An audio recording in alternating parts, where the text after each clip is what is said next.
นี้เรามากินร้านอีกร้านหนึ่งนะครับ เป็นสไตล์ตลาดปลาสด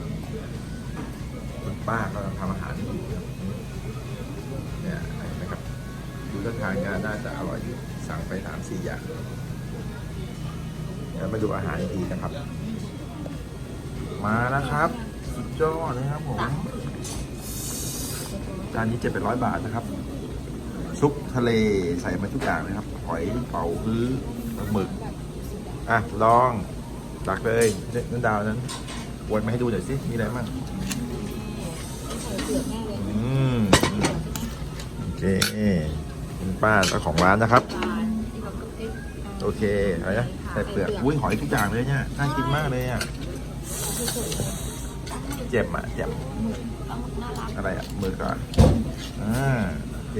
ข้าวมาแล้วเดินหาจนได้ดีครับหลังจากหามา1 ชั่วโมงอย่างนั้นโอ้โหเลยนี่ครับมาอีกแล้วครับปลาย่างเราสั่งมาเต็มโต๊ะเลยครับอาหารเรานี่สั่งมาปลาย่างหมดเลยขอกล้องหน่อย